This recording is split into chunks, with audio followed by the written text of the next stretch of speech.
हैदराबाद गॅझेटनुसार सर्व निकष आम्ही पूर्ण करतो। शासनाच्या प्रचलित नियम आम्ही पूर्ण करतो। भारतीय राज्यघटनेचे नियम आम्ही त्या नियमाच्या नियमावलीमध्ये राहून 300 कलम नंबर 342B अनुसार आम्ही अधिवेशन रिझर्वेशन मागत आहोत।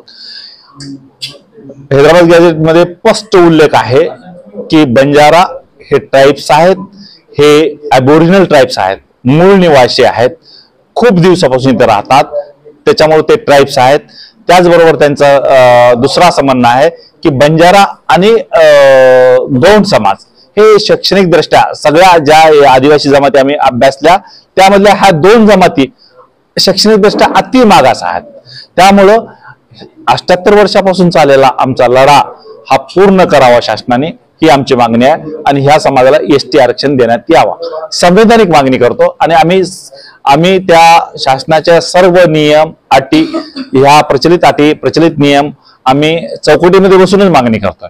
आम्ही चौकटीच्या बाहेर जाऊन कोणतीच मागणी करत नाही, संवैधानिक चौकट ती पण।